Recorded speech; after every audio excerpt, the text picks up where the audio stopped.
Bismillahirrahmanirrahim. Assalamualaikum warahmatullahi wabarakatuh. Syukur alhamdulillah kita bisa berjumpa lagi di channel ini. Sholawat dan salam selalu dan tetap tercurahkan kepada junjungan kita Nabi besar Muhammad sallallahu alaihi wasallam. Allahumma sholli ala sayyidina Muhammad wa ala ali sayyidina Muhammad. Harapan dan doa saya semoga saudaraku semuanya selalu diberikan kesehatan, dilapangkan rezekinya, diampuni dosa-dosanya, dan dipanjangkan umurnya. Amin ya rabbal alamin. Sahabat beriman yang dirahmati Allah, dalam menjalankan ibadah, salah satu yang sering dilupakan adalah sholat duha. Namun tahukah Anda bahwa sholat duha memiliki keutamaan yang luar biasa dan dapat membawa berkah dalam kehidupan sehari-hari kita. Meskipun tidak wajib, sholat duha memiliki banyak manfaat, namun ada juga kesalahan umum yang sering dilakukan dalam melaksanakan sholat duha yang malah bisa menghambat rezeki kita. Untuk itu, penting bagi kita untuk mengetahui waktu dan cara yang tepat dalam melaksanakan sholat duha agar bisa meraih keberkahan dan mendapatkan rezeki yang lancar. Penting juga untuk mengetahui beberapa waktu dan juga kondisi yang dilarang sholat duha agar tidak mendatangkan petaka. Sholat duha merupakan salah satu ibadah sunnah yang dianjurkan dalam agama Islam, meskipun tidak termasuk dalam kategori sholat wajib. Ibadah ini dilakukan pada waktu antaranya terbitnya matahari hingga sebelum azan zuhur. Dalam prakteknya, sholat duha tidak hanya memberikan manfaat bagi kehidupan spiritual, tetapi juga mempengaruhi aspek jasmani dan materi. Melalui ibadah ini, seseorang dapat mendapatkan pengampunan dosa, mendapatkan keberkahan rezeki, terhindar dari kelalaian, dan mendapatkan berbagai keistimewaan lainnya. Sholat duha adalah salah satu ibadah sunnah yang memiliki banyak keutamaan dan manfaat bagi umat muslim. Salah satu keutamaan sholat duha adalah pengampunan dosa-dosa. Rasulullah Shallallahu Alaihi Wasallam bersabda bahwa siapapun yang menjaga sholat duha secara teratur, dosanya akan diampuni meskipun sebanyak buih di lautan. Hal ini menunjukkan bahwa sholat duha memiliki kekuatan besar dalam menghapus dosa-dosa seseorang.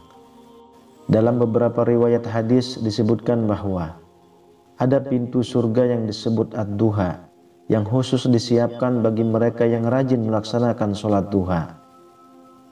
Diriwayatkan dari Abu Hurairah radhiyallahu anhu bahwa Nabi Muhammad SAW bersabda, sesungguhnya di surga ada pintu yang disebut dengan ad-duha. Nanti pada hari kiamat ada yang memanggil, siapa yang senantiasa melaksanakan sholat duha, ini adalah pintu kalian. Silahkan masuk dengan rahmat Allah. Meskipun terdapat perbedaan pendapat di antara para ulama tentang keabsahan hadis ini, namun hal ini menunjukkan bahwa sholat duha memiliki potensi untuk membawa seseorang masuk surga. Sholat duha juga memiliki keutamaan dalam menjauhkan seseorang dari golongan orang yang lalai dalam beribadah dan berusaha. Rasulullah Shallallahu Alaihi Wasallam bersabda bahwa orang yang melaksanakan sholat duha tidak termasuk dalam golongan orang yang lalai. Sholat duha juga dianggap sebagai bentuk sedekah untuk diri sendiri, di mana dalam sebuah hadis Rasulullah Shallallahu Alaihi Wasallam menjelaskan bahwa setiap sendi tubuh manusia memiliki kewajiban untuk bersedekah setiap hari, mengucapkan tasbih, tahmid, tahlil, takbir, dan mencegah kemungkaran. Semuanya merupakan bentuk sedekah. Namun semua ini dapat digantikan dengan melaksanakan sholat duha 2 rakaat.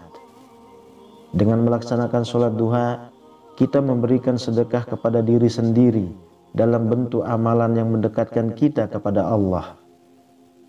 Manfaat penting lainnya dari sholat duha adalah Allah akan mencukupi kebutuhan mereka yang melaksanakannya hingga sore hari tiba. Allah telah menjanjikan bahwa setelah kita melaksanakan sholat duha, Dia akan mencukupi kebutuhan kita. Hal ini memiliki rasa aman dan keyakinan bahwa Allah selalu merawat hambanya yang menjaga sholat duha. Dalam kesimpulan, sholat duha memiliki keutamaan dan manfaat yang luar biasa bagi umat muslim.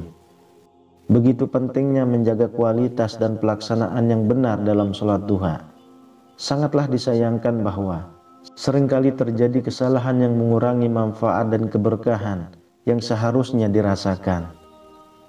Salah satu kesalahan yang sering terjadi adalah ketidakkonsistenan dalam menjaga atau melaksanakan sholat duha. Rasulullah Shallallahu Alaihi Wasallam bersabda, seandainya kalian sungguh-sungguh bertawakal kepada Allah, sungguh Allah akan memberi kalian rezeki sebagaimana Allah memberi rezeki kepada seekor burung yang pergi dalam keadaan lapar dan kembali dalam keadaan kenyang. Ketidakistiqomahan dalam melaksanakan sholat duha dapat mengurangi manfaat dan keberkahan yang seharusnya kita dapatkan. Ini bukan hanya sekedar rutinitas ibadah, tetapi memiliki makna yang mendalam dan tujuan yang terkait dengan ketaatan kepada Allah dan peningkatan spiritual. Misalnya tentang keimanan dalam hati seseorang. Allah Ta'ala berfirman, jikalau sekiranya penduduk negeri-negeri beriman dan bertakwa, pastilah kami akan melimpahkan kepada mereka barokah dari langit dan bumi. Tetapi mereka mendustakan ayat-ayat kami, maka kami siksa mereka disebabkan perbuatan mereka sendiri. Kesalahan yang lain yang sering terjadi adalah tidak memperhatikan waktu yang tepat untuk melaksanakan sholat duha. Waktu sholat duha dimulai setelah terbitnya matahari dan berakhir sebelum masuknya waktu zuhur. Kemudian waktu yang diharamkan yaitu ketika subuh. Sesudah subuh hingga matahari muncul sekitar jam 6 sampai 7.30 pagi. Dan ketika sesudah memasuki waktu zuhur hingga tergelincirnya matahari atau sekitar jam 11.30 sampai jam 12.30 siang serta setelah sholat asar. Dari Ibnu Abbas berkata, datanglah orang-orang yang diridhoi dan ia ridho kepada mereka, yaitu Umar. Ia berkata, bahwasanya Nabi melarang sholat sesudah subuh hingga matahari bersinar dan sesudah asar hingga matahari terbenam. Dari Ibnu Umar, Rasulullah Shallallahu Alaihi Wasallam bersabda, apabila sinar matahari terbit, maka jangan melakukan sholat hingga matahari tinggi. Dan apabila sinar matahari terbenam, maka jangan melakukan sholat hingga matahari terbenam. Tidak hanya itu, salah satu alasan mengapa ada beberapa waktu yang diharamkan untuk melaksanakan sholat duha adalah karena adanya syaitan yang mengikuti pada waktu-waktu itu. Rasulullah Shallallahu Alaihi Wasallam bersabda, matahari terbit dengan diikuti syaitan. Pada waktu mulai terbit matahari berada dekat dengan syaitan, dan ketika telah mulai meninggi berpisah darinya. Pada waktu matahari berada tepat di tengah-tengah langit, ia kembali dekat dengan syaitan. Dan ketika setelah zawal, ia berpisah darinya. Dan pada waktu hampir terbenam, ia dekat dengan syaitan. Dan setelah terbenam, ia berpisah lagi darinya. Mengabaikan waktu yang telah ditentukan dapat mengurangi keberkahan dan manfaat yang seharusnya didapatkan dari sholat duha dan malah mengundang petaka. Jika melakukan kesalahan ketika melaksanakan sholat duha, penting untuk menghayati setiap rakaat yang dilakukan sholat duha. Bukan hanya sekedar gerakan fisik, tetapi juga merupakan momen untuk berkomunikasi dengan Allah Subhanahu wa Ta'ala dan memperkuat ikatan spiritual. Pengerjaan sholat seharusnya secara khusyuk dan ikhlas, bukan seperti orang yang meminta imbalan, apalagi meminta imbalan tanpa melakukan sebuah usaha. Beberapa ulama memberikan nasihat, sholat duha disunnahkan oleh Nabi Muhammad kepada sahabat-sahabatnya yang rajin bekerja. Nabi mengerjakan kepada mereka yang aktif bekerja di pagi hari untuk melaksanakan sholat sunnah duha di tengah kesibukan mereka. Beberapa ulama juga menjelaskan bahwa untuk menjadi kaya dengan sholat duha, sholat tersebut harus dilakukan ketika seseorang sibuk bekerja, namun teringat pada Tuhannya. Kesalahan umum yang juga sering terjadi adalah ketika sholat duha hanya berfokus pada permohonan duniawi dan seperti permintaan yang tidak bisa ditawar. Ketahuilah bahwa ibadah memiliki cukupan yang lebih luas daripada sekedar kebaikan. Karena setiap kebaikan adalah ibadah, namun tidak setiap ibadah memiliki nilai kebaikan. Pernyataan yang berbeda, tetapi sejalan dengan hal itu juga pernah disampaikan oleh seorang ulama yang menyatakan bahwa sholat duha seringkali dianggap sebagai ibadah yang dapat mengalirkan rezeki. Namun hal ini dapat menyebabkan seseorang menyalahkan ibadahnya jika tidak memperoleh hadiah yang diinginkan. Meskipun demikian, jika seseorang muslim tetap menghususkan sholat duha untuk hal-hal yang bersifat dunia, maka Allah telah memberikan peringatan melalui firman-Nya dalam Al-Quran. Jika seseorang menginginkan keuntungan di akhirat, kami akan menambahkan keuntungan tersebut baginya. Dan jika seseorang menginginkan keuntungannya di dunia, maka kami juga akan memberikannya. Namun tidak ada sedikit pun keuntungan di akhirat baginya. Dalam kitab tafsir Al-Muqtasar dijelaskan bahwa seluruh ibadah seorang hamba yang hanya menginginkan kekayaan duniawi tidak akan mendapatkan imbalan sedikit pun di akhirat, karena mengutamakan urusan dunia daripada urusan akhirat. Maka dari itu, mengabaikan penghayatan dalam sholat duha dapat membuat ibadah tersebut menjadi sekedar rutinitas tanpa makna yang mendalam. Kesalahan berikutnya yang sering terjadi adalah tidak mengamalkan keutamaan sholat duha dalam kehidupan sehari-hari. Sholat duha seharusnya menjadi pemicu untuk meningkatkan kualitas kehidupan secara keseluruhan, termasuk dalam berbagai aspek seperti akhlak, pekerjaan, hubungan sosial, dan lain sebagainya. Kita ambil contoh untuk masalah sedekah. Perumpamaan nafkah yang dikeluarkan oleh orang-orang yang menafkahkan hartanya di jalan Allah adalah serupa dengan sebutir benih yang menumbuhkan 7 bulir.